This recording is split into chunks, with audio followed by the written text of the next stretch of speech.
आज की वीडियो में हम 7th क्लास का चैप्टर करेंगे nutrition in animals. Nutrition in animals में 3 थिंग्स आती है। सबसे पहले रिक्वायरमेंट ऑफ न्यूट्रिएंट्स। सभी एनिमल्स को न्यूट्रिशन के लिए न्यूट्रिएंट्स की जरूरत है। कौन कौन से न्यूट्रिएंट्स की? Carbohydrates, fats, vitamins, proteins and minerals. Second है mode of intake of food, कि जो जीव है उसको किस ढंग से वो अपना खाना लेते हैं। इसमें ह्यूमन बीइंग भी इसमें इंक्लूडेड है। तो मोड कौन कौन से है? जैसे बीज है और हमिंग बर्ड्स है, ये फूलों से रस को चूस लेते हैं। और जो ह्यूमन बीइंग के इन्फेंट्स होते हैं, जो बहुत छोटे बच्चे, वो अपनी न्यूट्रिशन कहाँ से लेते हैं? मदर के मिल्क से।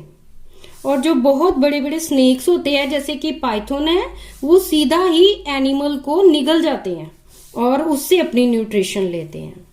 और जो थर्ड पॉइंट है कि फूड यूटिलाइजेशन इन बॉडी, कि जब ये एनिमल्स फूड को अपनी बॉडी के अंदर ले लेते हैं तो फिर ये इसको यूज करते हैं ताकि इनकी बॉडी की ग्रोथ हो और इनकी जो बॉडी है वो सही ढंग से फंक्शन कर सके। अब जो ह्यूमन बीइंग है, इसमें खाने की डाइजेशन कैसे होती है? ह्यूमन बीइंग के अंदर भी पूरा डाइजेस्टिव सिस्टम है जो खाने को डाइजेस्ट करता है। तो सबसे पहले जो खाना है वो बक्कल कैविटी या माउथ में जाता है, उसके बाद यूसोफेगस या फूड पाइप इसमें जाता है, फिर स्टमक में, फिर स्मॉल इंटेस्टाइन में, फिर लार्ज इंटेस्टाइन में। लार्ज इंटेस्टाइन रेक्टम में ये एंड होती है और फिर लार्ज इंटेस्टाइन के बाद ये एनस में चला जाता है। इसमें देखो सबसे पहले जो फूड है ये माउथ में जाता है। माउथ के थ्रू ये यूसोफेगस से पास होता है, ये एक पाइप होती है, और इसके थ्रू ये स्टमक में जो है फूड आ जाता है।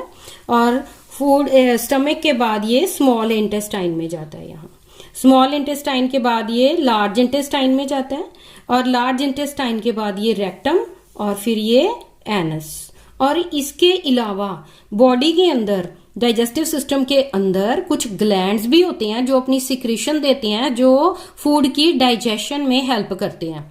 जैसे सलेवरी ग्लैंड। सलेवरी ग्लैंड कहाँ पे होते हैं? माउथ में। ये और ये लीवर है, ये स्टमक के पास है, ये अपनी सिक्रीशन देता है। और ये इसमें पेनक्रियाज है, ये पेनक्रियाटिक जूस देता है। ये ग्लैंड्स की सिक्रीशन जो है ये भी फूड की डाइजेशन में हेल्प करता है।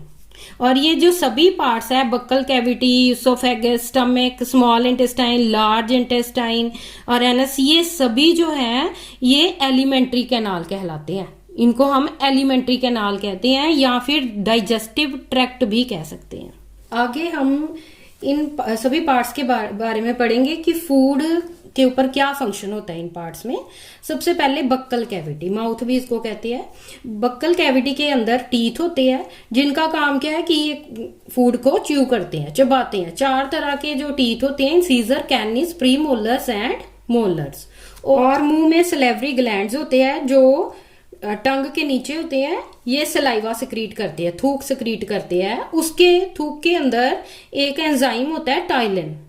टाइलिन क्या करता है कि जो फूड हमने खाया उसके स्टार्च को शुगर में कन्वर्ट कर देता है ये।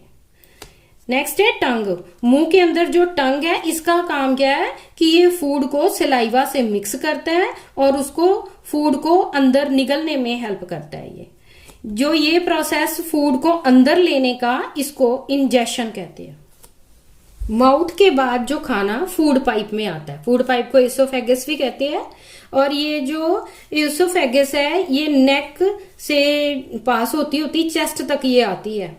और जो फूड पाइप है इसके अंदर हर टाइम इसकी वॉल्स में मूवमेंट होती रहती है जो फूड को पुश करती है ताकि जो फूड है वो स्टमक तक जाए। जो फूड पाइप की जो नीचे की साइड है वो स्टमक से ज्वाइन होती है और इसमें फूड के ऊपर कोई भी एक्शन नहीं होता। ये जस्ट एक पाइप है जो फूड को माउथ से स्टमक तक पहुंचाती है। फूड पाइप से फिर स्टमक में आता है। जो स्टमक है इसकी जो वॉल्स है थिक है और ये जे शेप्ड होता है। सबसे ज्यादा वाइडेस्ट पार्ट है, सबसे ज्यादा चौड़ा पार्ट है ये एलिमेंट्री कैनाल का, और ये फूड पाइप से फूड रिसीव करता है। और इसका जो एक एंड है वो ऊपर फूड पाइप से अटैच्ड होता है और जो नीचे वाला पार्ट है वो स्मॉल इंटेस्टाइन में ओपन होता है और स्टमक की जो इनर लाइनिंग है उसमें सिक्रीट होता है दो चीजें, एक म्यूकस, एक HCl हाइड्रोक्लोरिक एसिड। जो म्यूकस है ये इसका क्या फंक्शन है कि ये स्टमक की लाइनिंग को प्रोटेक्ट करता है ताकि हाइड्रोक्लोरिक एसिड इसको कोई नुकसान ना पहुंचा सके स्टमक की लाइनिंग को। और जो HCl है इसका फंक्शन है कि जो जब हम खाना खाते हैं तो हम कई जर्म्स भी हमारी बॉडी के अंदर खाने के साथ चले जाते हैं, तो ये उन जर्म्स को किल करता है। और सेकंड फंक्शन है हाइड्रोक्लोरिक एसिड का कि ये हमारे स्टमक को एसिडिक बना देता है ताकि जो डाइजेस्टिव जूसेस हैं वो अच्छी तरह से एक्ट कर सकें, कि जो डाइजेस्टिव जूसेस हैं वो अच्छी तरह से फूड पर काम कर सकें। नेक्स्ट है स्मॉल इंटेस्टाइन। खाना जो है स्टमक से फिर स्मॉल इंटेस्टाइन में आता है। जो स्मॉल इंटेस्टाइन है ये हाईली कॉइल्ड है, एक नाड़ियों का एक गुच्छा है और इसकी जो लेंथ है वो 7.5 मीटर्स लॉन्ग है। और जब ये खाना स्मॉल इंटेस्टाइन में आता है तो इसमें कुछ ग्लैंड्स की सिक्रीशन भी मिलती है, एक तो लिवर और एक पैनक्रियाज। लिवर जो है ये स्टमक के पास होता है और ये बाइल जूस छोड़ता है। ये जो जैसे ही खाना स्मॉल इंटेस्टाइन में आता है तो ये लिवर बाइल जूस इसमें छोड़ देता है स्मॉल इंटेस्टाइन में। और ये बाइल जूस क्या काम करता है फूड के ऊपर, ये जो फूड के अंदर फैट होता है उसकी डाइजेशन कर देता है। और जो पेनक्रियाज है ये भी जैसे ही स्मॉल इंटेस्टाइन में फूड आया तो ये अपनी सिक्रीशन देता है उसके अंदर पेनक्रियाटिक जूस।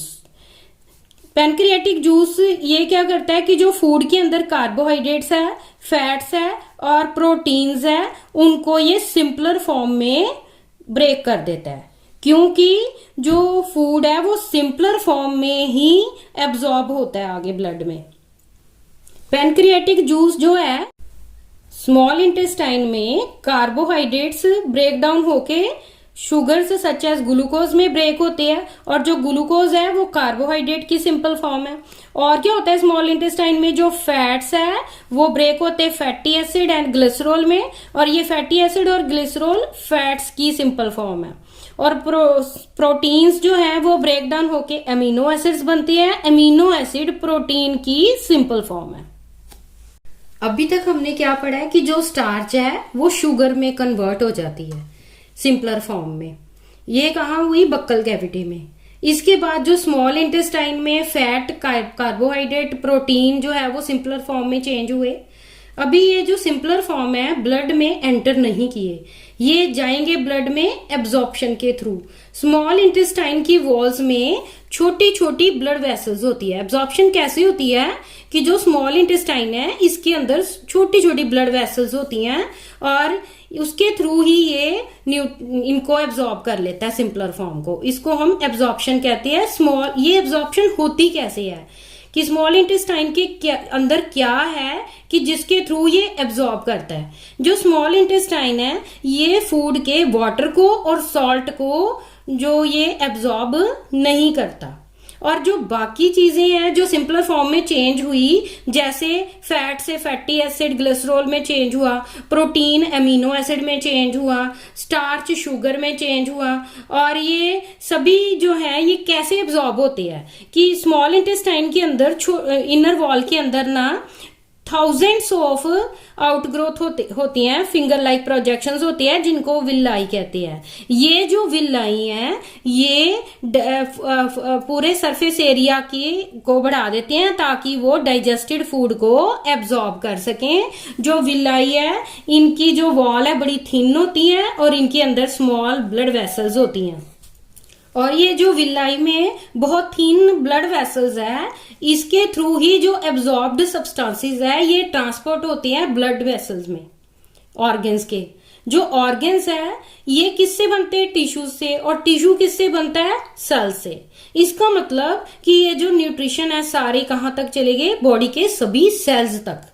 जब ये सेल्स में चले जाते हैं पूरे सिंपलर फॉर्म में टूट के, तो फिर ये वहां उनकी ब्रेकडाउन होती है। सेल के अंदर ग्लूकोज की ब्रेकडाउन होती है और ये कार्बन डाइऑक्साइड प्लस वाटर बनाता है और साथ में ये एनर्जी भी रिलीज करता है। ये वही एनर्जी है जो हमें फूड से मिलती है। और जो अनडाइजेस्टेड फूड होता है और अनएब्जॉर्ब्ड फूड होता है वो आगे फिर लार्ज इंटेस्टाइन में एंटर कर जाता है।